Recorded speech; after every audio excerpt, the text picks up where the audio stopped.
23,199 त्यांना पुकारू दे, त्यांना पुकारू दे. सभापती महोदय, माझा विषय आहे सोटी बिंदू नामावली. प्रश्न फक्त प्रश्न नंतर उत्तर. मी पहिले विचारला होता. प्रश्न क्रमांक विचारा. ओके चला बोला. ठीक आहे. पुकारला गेला ना. ठीक आहे. 23,199 पुकारला होता त्याप्रमाणे. सभापती महोदय, जे सोटी बिंदू नामावलीचा विषय आहे, जेव्हा नोकरी भरती करताना 4 जागा निघायच्या तर आदिवासी समाजाच्या त्याच्यामध्ये 1 दलित, 1 आदिवासी आणि 2 जनरल निघायचे. जेव्हा हे छोटी बिंदू नामावली झाली नंतर आदिवासी समाजाच्या किंवा जे जागा निघता 8 जागा निघणार, तेव्हा आदिवासी समाजाचा 1 माणूस लागू शकतो. म्हणून जे छोटी बिंदू नामावली जे सरकारने गठीत केली आहे हे ताबडतोब रद्द व्हायला पाहिजे. म्हणून आम्ही जे आदिवासी ऍडव्हायझर कमिटीची मीटिंग झाली त्याच्यामध्ये सुद्धा आम्ही हा विषय घेतला आहे. माननीय मुख्यमंत्री साहेबांनी सांगितलं आम्ही ताबडतोब निर्णय करू, पण आतापर्यंत ते निर्णय झालेला नाही. तर ते ताबडतोब रद्द करू नये. आमच्या आदिवासी समाजाला न्याय भेटायला पाहिजे, एवढीच माझी मागणी आहे. सन्माननीय सभापती महोदय, सन्माननीय सदस्य आमच्या पाडवी साहेबांनी या ठिकाणी जो बिंदू नामावलीचा प्रश्न उपस्थित केलेला आहे, हा जो बदल झाला आपल्या राज्यामध्ये, हा केंद्राच्या धोरणाला सुसूत्रित अशा पद्धतीचा बदल करण्यात आलेला होता. तथापि या संदर्भामध्ये सन्माननीय सदस्य जसं म्हणाले तसं जी बैठक झाली जातीय सल्लागार परिषदेची 51वी बैठक, आणि त्या बैठकीमध्ये बिंदू नामावली 97 नुसार पूर्ववत करण्याबाबत माननीय मुख्यमंत्री महोदयांना विनंती केलेली होती. त्याप्रमाणे त्या बैठकीमध्ये हा निर्णय झाला. परंतु सन्माननीय सभापती महोदय, आपण जो निर्णय 2022 मध्ये घेतला त्याच्यात ऑल इंडिया आदिवासी एम्प्लॉईज फेडरेशन नागपूर यांनी नागपूर हायकोर्टमध्ये एक पिटिशन दाखल केलेलं आहे, आणि हे पिटिशन प्रलंबित आहे, न्यायप्रविष्ट आहे.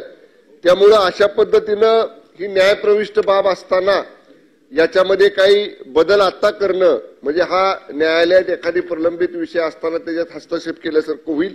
परंतु तथापि जर माननीय मुख्यमंत्री महोदयांकडे झालेल्या या सल्लागार परिषदेच्या बैठकीमध्ये अशा प्रकारचा निर्णय जर झाला असेल तर हा न्यायप्रविष्ट जी बाब आहे त्यातनं कशा पद्धतीने मार्ग काढायचा विधी व न्याय विभागाचं याच्या बाबतीतला अभिप्राय घेतला जाईल आणि निश्चितपणे यात सकारात्मक विचार केला जाईल. वंदारी साहेब.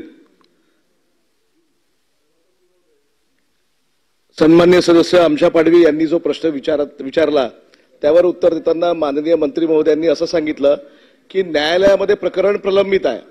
प्रत्येक वेळेस न्यायालयामध्ये प्रकरण प्रलंबित राहिला आणि त्याच्यामध्ये कुठलाही स्टेटस को किंवा स्टे नसताना त्या पूर्ण प्रक्रियेला थांबवून ठेवणं हे कितपत योग्य आहे हे या सभागृहाने सांगावं. कारण आपल्या राज्यामध्ये अशा हजारो केसेस आहेत की ज्या विनाकारण त्या कोर्टामध्ये प्रलंबित असताना आपली सर्व काही जी काही कार्यप्रणाली आहे ती थांबलेली आहे आणि अनेक लोकांवर अन्याय होतो. या ठिकाणी आमच्या पडवी साहेबांनी जो प्रश्न उपस्थित केला तो अगदी योग्य आहे. सभापती महोदय, एक 10ला बेल मारतो ना या उत्तरापर्यंत. नाही, तुम्ही ऐकता पण सभापतींनी ऐकलं पाहिजे. हो बोला ना, ऐकतोय मी. आमच्या पडवी साहेबांनी हा जो प्रश्न उपस्थित केला बिंदू नामावलीच्या संदर्भामध्ये तो बिलकुल योग्य आहे. आणि मला या संदर्भामध्ये आणखीन एक प्रश्न असा विचारायचा आहे, त्याच स्कोपमध्ये प्रश्न आहे की आपल्या राज्यामध्ये वेगवेगळ्या विभागामध्ये अशा पद्धतीचं बिंदू नामावलीचं काम करताना आणि नंतर शासकीय नोकऱ्यांसाठी जी काही आपण जाहिरात प्रकाशित करतो या सगळ्या प्रक्रियेमध्ये ही जी काही बिंदू नामावली आणि आपण जी काही आकृतीबंध आपण निर्माण करतो नव्यानं करतो तर आकृतीबंध आपण किती वेळ करणार आहे. कारण वेगवेगळ्या विभागाचं आकृतीबंध आपण वेगवेगळ्या वेळेला करतो. या प्रश्नाच्या उत्तरापर्यंत काम सुरू आहे त्याच्यामुळे आपण अनेक पदांची जाहिरात काढत नाही. आणि म्हणून माझी विनंती आहे की या संदर्भामध्ये ठोस काहीतरी आपण निर्णय घेतला पाहिजे. आपण त्याची काहीतरी पॉलिसी ठरवली पाहिजे की बिंदू नामावली ज्याच्यामध्ये आदिवासी विभाग समाज असेल किंवा कुठलीही कॅटेगरी असेल त्या संवर्गाचं त्याच्यामध्ये नुकसान होऊ नये आणि त्यांच्या सुद्धा जागा तशाच राहावा, कारण आकृती बंधानंतर अनेक वेळा अनेक पदं व्यापकत होतात. व्यापकत झालं की त्या सगळ्या समांतर आरक्षणावर त्याचा परिणाम होतो आणि म्हणून याची काळजी आपल्या शासनानं घेतली पाहिजे.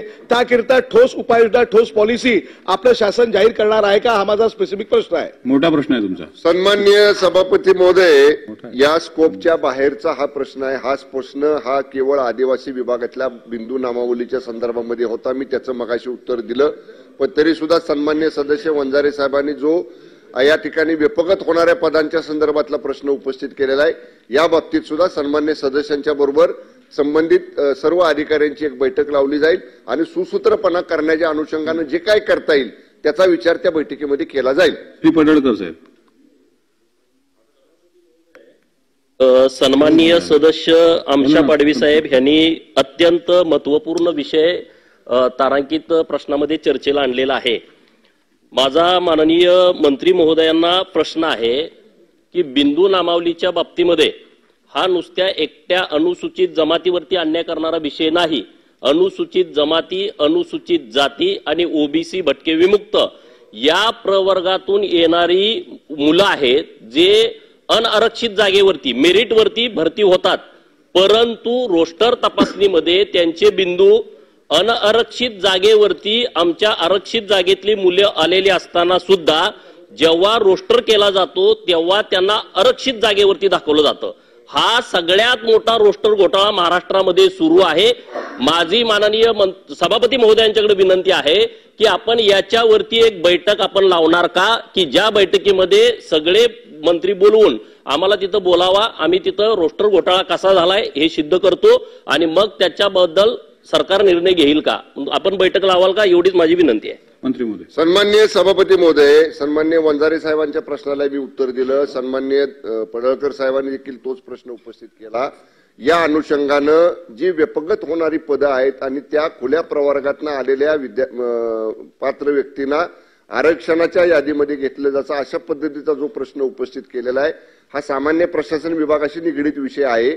इतर सगळ्या मंत्र्यांना बोलवण्यापेक्षा मी स्वतः या विभागाचा आता प्रभारी मंत्री अधिवेशन काळापुरता आहे. मी आश्वासन देतो अधिवेशन कालावधी संपल्या तातडीने या बाबतीत माझ्या दालनात वरिष्ठ अधिकाऱ्यांची बैठक लावू. दोन्ही सन्माननीय आमदार महोदयांना त्या बैठकीला बोलवू आणि निश्चितपणे या बैठकीमध्ये चर्चा करून योग्य निर्णय घेऊ.